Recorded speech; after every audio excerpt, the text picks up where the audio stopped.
साहब आपके 80 रुपए हो गए। अरे बच्चे, हमसे पैसे लेगा तू? तुम्हें पता नहीं है हम कौन है? साहब मेरी दादी बीमार है, पैसे तो मैं लूंगा। तेरी हिम्मत कैसे हुई हमसे पैसे मांगने की?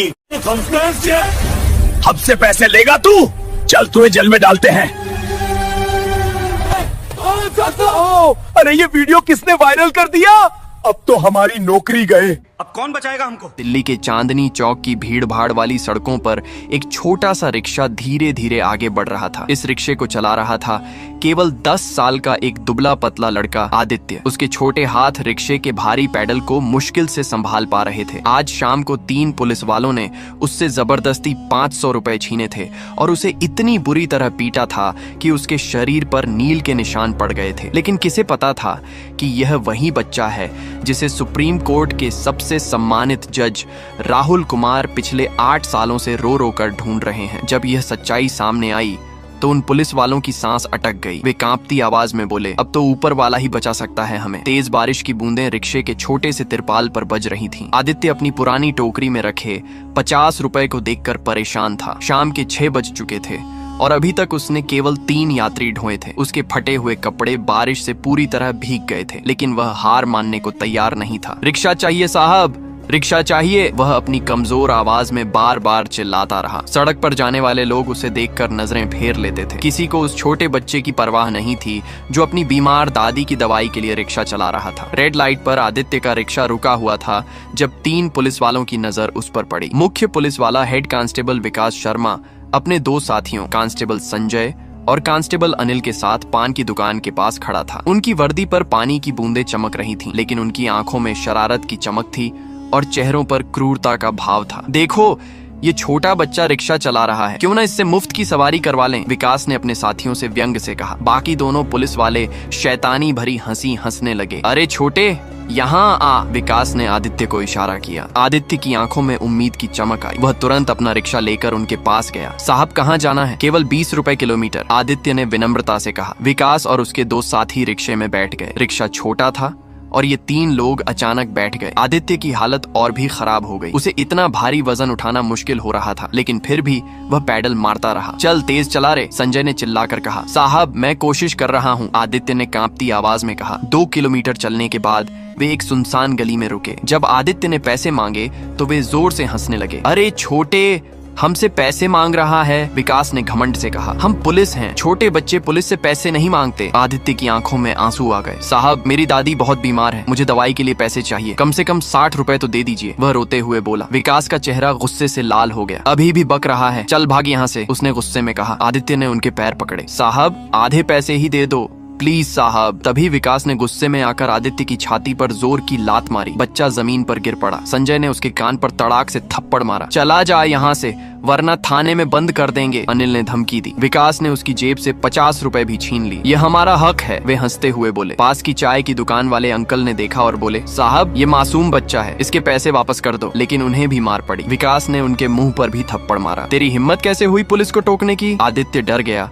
और रोते हुए अपना रिक्शा लेकर वहाँ से भाग गया। लेकिन इन पुलिस वालों को क्या पता था कि जिस बच्चे को उन्होंने इतनी बेरहमी से पीटा है वह किसी और का नहीं बल्कि देश के सबसे बड़े न्यायाधीश का अपना खून है। 8 साल पहले जब यह बच्चा केवल 2 साल का था, तब दिल्ली के एक मॉल में अपने पिता से बिछड़ गया था। सुप्रीम कोर्ट के जज राहुल कुमार अपने बेटे आदित्य को तब से अभी तक ढूंढ रहे हैं। उन्होंने प्राइवेट डिटेक्टिव रखे, अखबारों में विज्ञापन दिए, टीवी पर अपील की, लेकिन कोई सुराग नहीं मिला। आज जो बच्चा इन पुलिस वालों के सामने असहाय था, वह उसी का लाडला बेटा था जिसे वह रोज याद करते हैं। और अब वह जिस दादी के साथ रहता है वो उसकी असली दादी नहीं थी, बल्कि उसे सिर्फ पालने वाली दादी माँ सुमित्रा देवी थी, जिसने एक खोए हुए मासूम बच्चे को रोता देख सहारा दिया और अब 8 साल से पाल रही थी। 8 साल पहले की बात है। जज राहुल कुमार अपनी पत्नी प्रिया कुमार और 2 साल के बेटे आदित्य के साथ दिल्ली के एक बड़े मॉल में गए थे। वह दिन रविवार था और जज राहुल कुमार ने सोचा था कि अपने छोटे बेटे के साथ कुछ समय बिताएंगे। आदित्य अभी अभी चलना सीखा था। उसके छोटे छोटे कदम डगमगाते हुए लेकिन दृढ़ता से आगे बढ़ रहे थे। मॉल में तरह तरह की रंग बिरंगी दुकानें थीं, खिलौने, कपड़े, किताबें और न जाने क्या क्या। बच्चा हर चीज को देखकर खुश हो रहा था। उसकी छोटी उंगली अपने पापा की उंगली में फंसी हुई थी। जज राहुल कुमार एक बुक स्टोर में रुके। अपने बेटे के लिए कुछ किताबें खरीदना चाहते थे। दुकानदार विभिन्न बच्चों की किताबें दिखा रहा था। रंग बिरंगी तस्वीरों वाली किताबें, कहानी की किताबें, पहेली की किताबें और भी बहुत कुछ। राहुल कुमार अपने बेटे से पूछ रहे थे, क्या चाहिए बेटा, यह वाली किताब या यह वाला खिलौना? आदित्य खुशी से तालियां बजा रहा था। वह सभी चीजें चाहता था। किताबें चुनने के चक्कर में राहुल कुमार का ध्यान बंट गया। उन्होंने अपने बेटे की उंगली छोड़ दी ताकि वे दोनों हाथों से किताबों को उठाकर देख सकें। यह कैसी है और यह, वे दुकानदार से पूछ रहे थे। आदित्य उनके पैरों के पास ही खड़ा था। वह भी किताबों को देख रहा था। अचानक उसकी नजर मॉल की दूसरी तरफ एक खिलौने की दुकान पर पड़ी। वहाँ बड़े बड़े टेडी बियर रखे हुए थे जो बच्चे को बुला रहे लगे। 2 साल का मासूम बच्चा धीरे धीरे अपने पापा से दूर होने लगा। उसके छोटे कदम टेडी बियर की तरफ बढ़ रहे थे। राहुल कुमार अभी भी किताबें देख रहे थे। उन्हें लगा कि बच्चा उनके पास ही है। बेटा, ये किताब कैसी है? उन्होंने पीछे मुड़कर कहा, लेकिन आदित्य वहाँ नहीं था। शुरू में उन्हें लगा कि बच्चा दुकान के किसी कोने में छुप गया होगा। आदित्य, कहाँ हो? राहुल कुमार ने आवाज लगाई, लेकिन कोई जवाब नहीं आया। उनकी सांस तेज होने लगी। आदित्य, वे जोर से चिल्लाए। दुकानदार भी परेशान हो गया। सर, बच्चा कहाँ गया? उन्होंने पूरी दुकान छान मारी। आदित्य कहीं नहीं मिला। राहुल कुमार का दिल तेजी से धड़कने लगा। वे दुकान से बाहर निकले। आदित्य, कहाँ हो तुम? उनकी आवाज में डर था। मॉल में हजारों लोग थे। हर तरफ भीड़ थी, शोरगुल था। राहुल कुमार एक दुकान से दूसरी दुकान भागने लगे। क्या आपने एक छोटा बच्चा देखा है? 2 साल का, नीली शर्ट में। वे हर किसी से पूछ रहे थे। कुछ लोग कहते, नहीं सर। कुछ कहते, यहाँ तो बहुत बच्चे हैं। कुछ लोगों ने मदद करने की कोशिश की। कैसा दिखता है? कब खोया? लेकिन कोई ठोस जानकारी नहीं मिली। घंटे बीतते गए। मॉल बंद होने का समय आ रहा था। राहुल कुमार रो रहे थे। उनकी आवाज बैठ गई थी। आदित्य, पापा यहाँ हैं, वापस आ जाओ। वे हर गली, हर कोना छान रहे थे। मॉल के सिक्योरिटी को सूचना दी, पुलिस को फोन किया, लेकिन आदित्य गायब था। रात होने पर भी वह नहीं मिला। राहुल कुमार की पत्नी प्रिया भी रो रही थी। मेरा बच्चा कहाँ है? मेरा आदित्य कहाँ है? उधर 2 साल का आदित्य खिलौने की दुकान तक पहुँच गया था। टेडी बियर के पास जाकर वह उसे पकड़ने की कोशिश कर रहा था। खिलौने की दुकान की मालकिन, एक मध्यम वर्गीय महिला सुनीता जी ने देखा कि एक छोटा बच्चा अकेले घूम रहा है। बेटा, तुम्हारे मम्मी पापा कहाँ हैं? उसने पूछा। आदित्य बोल नहीं सकता था ठीक से, वह सिर्फ रो रहा था। सुनीता जी परेशान हो गई। उसने आसपास देखा। कोई माता पिता नहीं दिखे जो अपने बच्चे को ढूंढ रहे हैं। किसका बच्चा है? किसका बच्चा है? वह चिल्लाती रही, लेकिन कोई नहीं आया। मॉल बंद होने का समय हो गया। दुकानदार अपना सामान समेटने लगे। सुनीता जी को समझ नहीं आया कि इस बच्चे का क्या करें। पास ही एक छोटी सी चाय की दुकान लगाने वाली बुजुर्ग महिला ने यह देखा। वह सुमित्रा देवी कहलाती थी। उसका असली नाम सुमित्रा था, लेकिन सभी उसे दादी माँ कहते थे। क्या बात है बेटी? सुमित्रा देवी ने सुनीता जी से पूछा। यह बच्चा खो गया है, इसके माँ बाप कहीं नहीं मिल रहे, सुनीता जी ने बताया। सुमित्रा देवी ने आदित्य को देखा। वह रो रहा था, भूखा था, डरा हुआ था। सुमित्रा देवी का दिल भर आया। उसके अपने कोई संतान नहीं थी। उसके पति की मृत्यु कई साल पहले हो गई थी। वह अकेली थी। मॉल में छोटी सी चाय की दुकान लगाकर अपना गुजारा चलाती थी। रात हो गई है, कल फिर ढूंढेंगे, आज इसे मेरे घर ले चलते हैं, सुमित्रा देवी ने कहा। सुनीता जी को भी यही सही लगा। सुमित्रा देवी आदित्य को अपने छोटे से घर ले गई। उसने उसे खाना खिलाया, दूध पिलाया, साफ कपड़े पहनाए। बच्चा थोड़ा शांत हो गया। सुमित्रा देवी ने उसे अपने बिस्तर पर सुलाया। कल इसके माँ बाप मिल जाएंगे, वह सोच रही थी। राहुल कुमार भी अपने बेटे को ढूंढने के लिए हर संभव कोशिश कर रहे थे। प्राइवेट जासूस रखे, पुलिस को आदेश दिए, पूरे दिल्ली में तलाश की, अखबारों में विज्ञापन दिए, टीवी पर अपील की, लेकिन दुर्भाग्य से दोनों को एक दूसरे का पता नहीं चला। साल बीतते गए। आदित्य बड़ा होने लगा। 3 साल, 4 साल, 5 साल। सुमित्रा देवी ने उसे बहुत प्यार से पाला, उसे पढ़ाने की कोशिश की, अच्छे संस्कार दिए। आदित्य भी सुमित्रा देवी को बहुत चाहता था। वह जानता था कि दादी माँ उसकी सच्ची दादी नहीं है, लेकिन उसके लिए दादी माँ ही सब कुछ थी। जब आदित्य 8 साल का हुआ तो सुमित्रा देवी की तबीयत खराब होने लगी। पहले छोटी मोटी बीमारी थी, फिर गंभीर हो गई। डॉक्टर ने बताया कि उन्हें डायबिटीज और हाई ब्लड प्रेशर है, नियमित दवाई लेनी पड़ेगी। सुमित्रा देवी की छोटी सी चाय की दुकान से होने वाली आमदनी कम हो गई, दवाइयों का खर्च बढ़ गया। 10 साल का होते होते आदित्य ने फैसला किया कि वह दादी माँ की मदद करेगा। दादी माँ, मैं काम करूंगा, आपकी दवाई के पैसे लाऊंगा, उसने कहा। सुमित्रा देवी ने मना किया। तू अभी छोटा है बेटा, पढ़ाई कर। लेकिन आदित्य जिद कर रहा था। आखिरकार सुमित्रा देवी को मानना पड़ा। एक दिन आदित्य सड़क पर गया। वहाँ एक रिक्शे वाले भैया से मिला। भैया जी, मुझे काम चाहिए। रिक्शे वाले ने उसकी बात सुनी। तू क्यों काम करना चाहता है? आदित्य ने अपनी पूरी कहानी बताई। रिक्शे वाले का दिल भर आया। बेटा, मेरे पास तो कोई काम नहीं है, लेकिन अगर तुम चाहो तो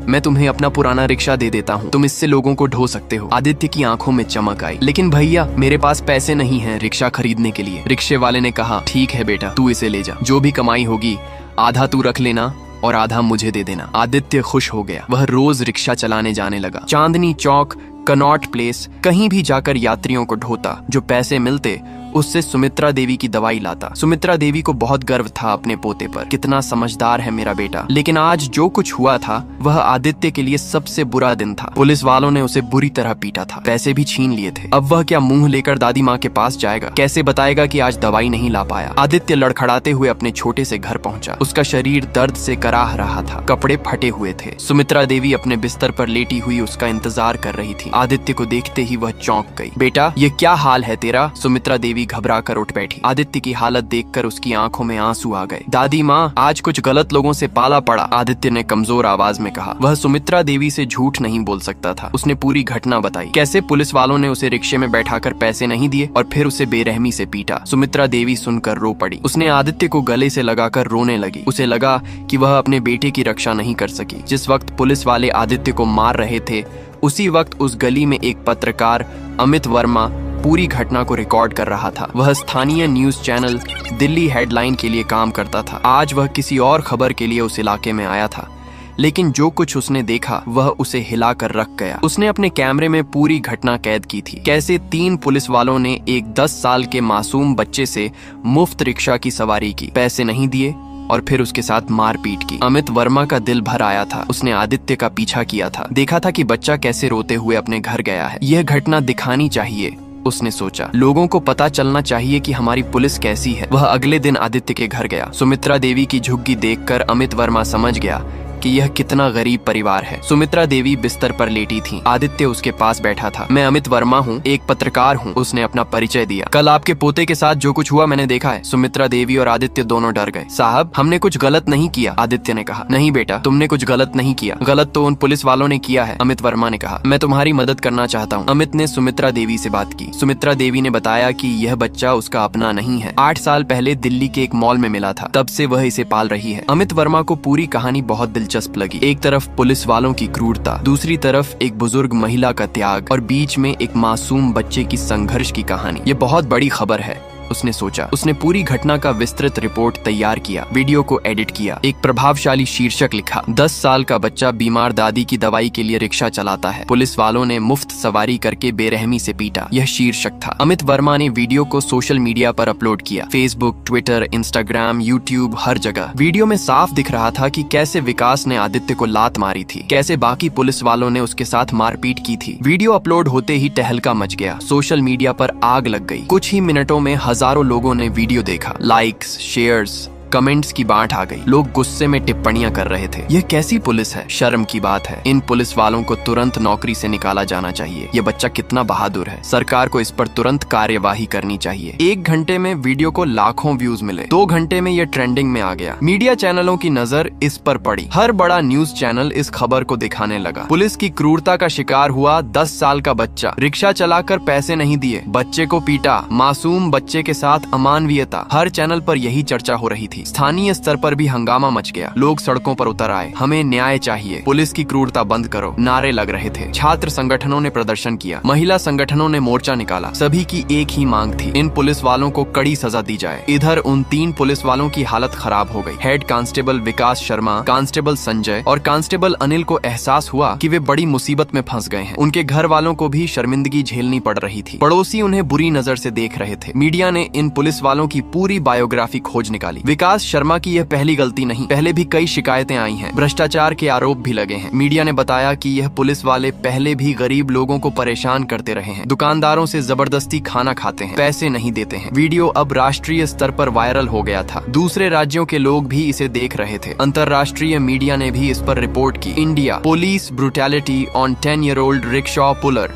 जैसी हेडलाइंस विदेशी अखबारों में छपी। भारत की छवि खराब हो रही थी। इधर सुप्रीम कोर्ट के जज राहुल कुमार अपने चैम्बर में एक महत्वपूर्ण केस की फाइल पढ़ रहे थे। रात का समय था जब उनके स्टाफ ने उन्हें यह वीडियो दिखाया। सर, ये वीडियो बहुत वायरल हो रहा है, आपको देखना चाहिए। वीडियो देखकर राहुल कुमार का खून खौल गया। ये कैसी बर्बरता है, एक 10 साल के बच्चे के साथ ऐसा व्यवहार। लेकिन जब राहुल कुमार ने आगे का वीडियो देखा जहाँ सुमित्रा देवी बता रही थी कि ये मेरा पोता नहीं है, ये तो मुझे मॉल में मिला था, तो उनके पैरों के नीचे से जमीन खिसक गई। जब राहुल कुमार ने यह बात सुनी, वे गुस्से से चिल्लाए। उन्होंने तुरंत अपनी टीम को फोन किया। मैं चाहता हूँ कि तुरंत उस बच्चे और उसकी दादी तक पहुंचा जाए। जो भी मदद चाहिए वह की जाए, क्योंकि राहुल कुमार समझ गए कि हो ना हो यह उनका अपना बेटा हो सकता है जो 8 साल पहले खो गया था। उन्होंने अपनी पत्नी प्रिया को भी फोन किया। प्रिया, तुम तुरंत यहाँ आओ, मुझे लगता है आदित्य मिल गया। अगली सुबह राहुल कुमार की टीम तुरंत आदित्य के घर पहुंची। टीम लीडर अभिषेक सिंह सुमित्रा देवी की झुग्गी देखकर हैरान रह गया। इतनी गरीबी के बीच एक बुजुर्ग महिला और एक छोटा बच्चा कैसे गुजारा कर रहे हैं। सुमित्रा देवी बिस्तर पर लेटी थी। आदित्य उसके पास बैठा था। कल की मार की वजह से उसका शरीर अभी भी दर्द कर रहा था। मैं अभिषेक सिंह हूँ, अभिषेक ने अपना परिचय दिया। जज राहुल कुमार सर की टीम से। हमें आपकी घटना के बारे में पता चला है। जज साहब ने आपकी मदद करने के लिए भेजा है। सुमित्रा देवी और आदित्य दोनों घबरा गए। साहब, हमने कुछ गलत नहीं किया, आदित्य ने डरते हुए कहा। नहीं बेटा, तुमने कुछ गलत नहीं किया, गलत तो उन पुलिस वालों ने किया है, अभिषेक ने आदित्य को समझाया। जज साहब बहुत गुस्से में हैं। उन्होंने तुम्हारी मदद करने का आदेश दिया है। अभिषेक ने सुमित्रा देवी की हालत देखी। वह बहुत कमजोर लग रही थी। उसने तुरंत राहुल कुमार को बताया कि सुमित्रा देवी की तबीयत बहुत खराब है। राहुल कुमार ने तुरंत आदेश दिया, सुमित्रा देवी को तुरंत शहर के सबसे बड़े अस्पताल में लेकर जाओ। ठीक है सर। आंटी जी, आपको तुरंत अस्पताल ले जाना होगा। सुमित्रा देवी ने हाथ जोड़े। साहब, हमारे पास पैसे नहीं है, अस्पताल का खर्च कैसे होगा? अभिषेक ने कहा, आपको पैसों की चिंता करने की जरूरत नहीं, जज साहब ने सब इंतजाम कर दिया है। उन्होंने एम्बुलेंस बुलाई। सुमित्रा देवी को दिल्ली के सबसे बड़े निजी अस्पताल ले जाया गया। अस्पताल में सुमित्रा देवी का पूरा चेकअप हुआ। डॉक्टरों ने बताया कि उनकी हालत गंभीर है। डायबिटीज और हाई ब्लड प्रेशर के अलावा हृदय में भी समस्या है। तुरंत इलाज शुरू करना होगा, डॉक्टर ने कहा। अभिषेक ने सभी पेपर वर्क करवाए। सुमित्रा देवी को प्राइवेट रूम दिया गया। बेहतरीन इलाज की व्यवस्था की गई। राहुल कुमार का फोन आया। तुरंत उन पुलिस वालों के खिलाफ कार्यवाही हो। उनकी टीम ने कहा, ठीक है सर। फौरन उन 3 पुलिस वालों के खिलाफ कार्यवाही शुरू हुई। हेड कांस्टेबल विकास शर्मा, कांस्टेबल संजय और कांस्टेबल अनिल को तुरंत सस्पेंड कर दिया गया। उनके खिलाफ धारा 323 स्वैच्छिक रूप से चोट पहुंचाना, धारा 506 आपराधिक धमकी, धारा 393 चोरी और धारा 34 सामान्य इरादे को बढ़ावा देना के तहत मामला दर्ज किया गया। अभिषेक सिंह रोज अस्पताल आकर सुमित्रा देवी और आदित्य का हालचाल पूछता था। जज साहब का कहना है कि आपको किसी चीज की कमी नहीं होनी चाहिए, उसने सुमित्रा देवी से कहा। उसने आदित्य के बारे में और भी जानकारी ली। यह बच्चा आपको कैसे मिला था? सुमित्रा देवी ने पूरी कहानी बताई। कैसे 8 साल पहले मॉल में यह बच्चा खोया हुआ मिला था, कैसे उसने इसके माँ बाप को ढूंढने की कोशिश की थी, कैसे कोई सुराग नहीं मिला था, कैसे उसने इसे अपना पोता मानकर पाला था। अभिषेक को यह कहानी बहुत दिलचस्प लगी। उसने तुरंत राहुल कुमार को फोन किया और पूरी बात बताई। सर, ये बच्चा इस महिला का अपना नहीं है। 8 साल पहले मॉल में खोया हुआ मिला था। राहुल कुमार का दिल तेजी से धड़कने लगा। 8 साल पहले कौन सा मॉल? सर, दिल्ली का सिलेक्ट सिटी वॉक मॉल, अभिषेक ने बताया। राहुल कुमार की सांस फूलने लगी। 8 साल पहले वे भी उसी मॉल में गए थे। उसी मॉल में उनका बेटा खो गया था। अभिषेक, तुम तुरंत उस बच्चे की एक तस्वीर भेजो और यह भी पता करो कि उसके शरीर पर कोई खास निशान है या नहीं। अभिषेक ने तुरंत आदित्य की तस्वीर राहुल कुमार को भेजी। तस्वीर देखते ही राहुल कुमार के होश उड़ गए। ये वही चेहरा था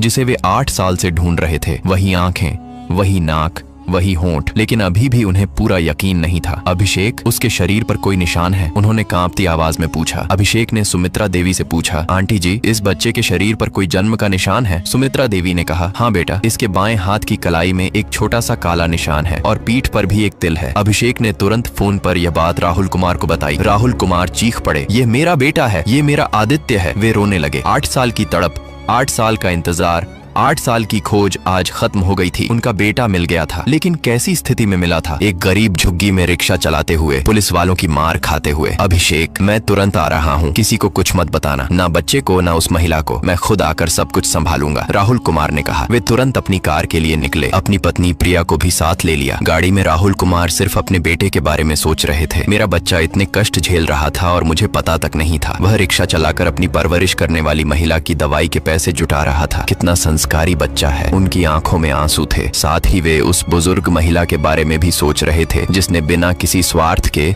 उनके बेटे को पाला था। वह महिला मेरी माँ से कम नहीं है। उसने मेरे बेटे को अपना पोता मानकर पाला है। मैं उसका कैसे शुक्रिया अदा करूंगा। इधर कोर्ट में उन 3 पुलिस वालों के खिलाफ सुनवाई शुरू हो गई थी। मजिस्ट्रेट ने वीडियो का सबूत देखा, गवाहों के बयान सुने। अमित वर्मा ने भी अपना बयान दिया। मैंने अपनी आंखों से देखा है कि कैसे इन 3 पुलिस वालों ने मिलकर एक 10 साल के बच्चे को बेरहमी से पीटा है। बचाव पक्ष के वकील ने कहा, माय लॉर्ड, मेरे मुवक्किल पुलिस अधिकारी हैं, हो सकता है कि कुछ गलतफहमी हुई हो, लेकिन मजिस्ट्रेट ने कहा, वीडियो साफ है, इसमें कोई गलतफहमी नहीं है, ये स्पष्ट रूप से पुलिसिया क्रूरता है। अभियोजन पक्ष के वकील ने कहा, माय लॉर्ड, यह सिर्फ एक घटना नहीं है, यह हमारे सिस्टम की नाकामी है। जो लोग कानून व्यवस्था बनाए रखने के लिए नियुक्त किए गए हैं वही कानून तोड़ रहे हैं। एक 10 साल के मासूम बच्चे के साथ इतनी क्रूरता सिर्फ इसलिए कि उसने अपनी मेहनत के पैसे मांगे। कोर्ट रूम में भारी भीड़ थी, मीडिया, स्थानीय लोग, एक्टिविस्ट सभी आए थे। सभी न्याय की मांग कर रहे थे। कोर्ट के बाहर भी लोगों की भीड़ थी। इन पुलिस वालों को कड़ी सजा मिलनी चाहिए। न्याय देर से आए लेकिन आना चाहिए, मजिस्ट्रेट ने कहा। ये एक गंभीर मामला है, मैं इन आरोपियों को न्यायिक हिरासत में भेज रहा हूँ। इधर राहुल कुमार अस्पताल पहुँच गए थे। अभिषेक सिंह उनका इंतजार कर रहा था। सर, बच्चा और वह महिला प्राइवेट रूम में है। राहुल कुमार के हाथ कांप रहे थे। 8 साल बाद वे अपने बेटे से मिलने जा रहे थे। रूम के दरवाजे के पास पहुंचकर राहुल कुमार रुक गए। अंदर से आदित्य की आवाज आ रही थी, दादी माँ, अब आपको दवाई की चिंता नहीं करनी पड़ेगी। डॉक्टर साहब ने कहा है कि आप जल्दी ठीक हो जाएंगी। राहुल कुमार की आंखों में आंसू आ गए। उनका बेटा कितना संस्कारी बन गया था। वे धीरे से दरवाजा खोलकर अंदर गए। आदित्य ने उन्हें देखा। अंकल जी, आप कौन हैं? उसने पूछा। राहुल कुमार उस बच्चे को देखकर रो पड़े। ये वही बच्चा था जिसे वे 8 साल से ढूंढ रहे थे। बेटा, राहुल कुमार कुछ कह नहीं पा रहे थे। सुमित्रा देवी ने पूछा, आप कौन हैं बेटा? राहुल कुमार ने सुमित्रा देवी के पैर छुए। मैं जज राहुल कुमार हूँ। और वे आदित्य की तरफ देखकर रुक गए। ये मेरा बेटा है। सुमित्रा देवी और आदित्य दोनों हैरान रह गए। क्या मतलब? सुमित्रा देवी ने पूछा। राहुल कुमार ने पूरी कहानी बताई। कैसे 8 साल पहले मॉल में उनका बेटा खो गया था, कैसे वे उसे ढूंढते रहे थे। आपने मेरे बेटे को अपना पोता बनाकर पाला है, मैं आपकी कैसे शुक्रगुजारी करूं? राहुल कुमार ने कहा। आदित्य अभी भी समझ नहीं पा रहा था। अंकल जी, लेकिन मेरे पापा तो यहाँ नहीं है और मेरी दादी माँ तो ये है। उसने सुमित्रा देवी की तरफ इशारा किया। राहुल कुमार ने आदित्य को गले लगाया। बेटा, मैं तुम्हारा पापा हूँ, लेकिन यह दादी माँ तुम्हारी दूसरी दादी है जिसने तुम्हें पाला है। सुमित्रा देवी रो रही थी। बेटा, यह बच्चा मेरी जिंदगी है, लेकिन अब जब इसके असली पापा मिल गए हैं तो। राहुल कुमार ने उन्हें रोका। दादी जी, आप भी मेरी माँ हैं, आपने मेरे बेटे को पाला है, अब हम सब एक साथ रहेंगे। लेकिन बेटा, मैं एक गरीब औरत हूँ, सुमित्रा देवी ने कहा। राहुल कुमार ने कहा, दादी जी, आप गरीब नहीं हैं, आपके पास दुनिया की सबसे बड़ी दौलत है, एक सच्चा दिल। आपने मेरे बेटे को 8 साल तक पाला है, अब आपकी सेवा करना मेरा फर्ज है। इसी समय प्रिया कुमार भी अस्पताल पहुँच गयी। आदित्य को देखकर वह रो पड़ी। मेरा बेटा, मेरा आदित्य। वह आदित्य को गले लगाकर रोने लगी। आदित्य समझ नहीं पा रहा था कि क्या हो रहा है। ये आंटी कौन है? बेटा, ये तुम्हारी मम्मी है, राहुल कुमार ने कहा। धीरे धीरे आदित्य को सब कुछ समझ आने लगा। अगले दिन यह खबर मीडिया में आ गई। सुप्रीम कोर्ट के जज को 8 साल बाद मिला खोया हुआ बेटा। बच्चा रिक्शा चलाकर जीवन यापन कर रहा था। ये सुर्खियां हर अखबार में छपी। टीवी चैनलों पर लगातार इसकी चर्चा हो रही थी। लोगों के बीच ये खबर सनसनी फैला गई। जिन पुलिस वालों ने आदित्य को पीटा था वे डर से कांप रहे थे। हमने सुप्रीम कोर्ट के जज के बेटे को मारा है। हेड कांस्टेबल विकास शर्मा जेल में रो रहा था। अब तो हमारी खैर नहीं। इधर अदालत में पुलिस वालों के मामले की सुनवाई चल रही थी। अब जब पता चल गया था कि आदित्य सुप्रीम कोर्ट के जज का बेटा है तो मामला और भी गंभीर हो गया था। मीडिया की नजरें इस केस पर लगी थी। सुप्रीम कोर्ट जज के बेटे को पीटने वाले पुलिस वालों का मुकदमा। हर न्यूज चैनल इसी की चर्चा कर रहा था। हेड कांस्टेबल विकास शर्मा और उसके साथियों के वकील ने माफी मांगने की कोशिश की। माय लॉर्ड, हमारे मुवक्किल को अफसोस है, वे माफी मांगते हैं। लेकिन सरकारी वकील ने कहा, माय लॉर्ड, यह मामला सिर्फ एक बच्चे के साथ मारपीट का नहीं है, यह समाज में बढ़ते अपराध का मामला है। इन लोगों ने एक मासूम बच्चे के साथ क्रूरता की है। मजिस्ट्रेट ने कहा, इस केस में सभी सबूत आरोपियों के खिलाफ है। वीडियो एविडेंस साफ है, मैं इन्हें दोषी मानता हूँ। हेड कांस्टेबल विकास शर्मा को 2 साल की जेल की सजा सुनाई गई। बाकी दोनों को 1-1 साल की जेल की सजा मिली। साथ ही उन पर 50,000 रुपए का जुर्माना भी लगा। जुर्माने की रकम आदित्य और सुमित्रा देवी को देने का आदेश दिया गया। खबर सुनकर लोगों में खुशी की लहर दौड़ गई। न्याय हुआ है, पुलिस वालों को सजा मिली। सोशल मीडिया पर लोग जज के फैसले की तारीफ कर रहे थे।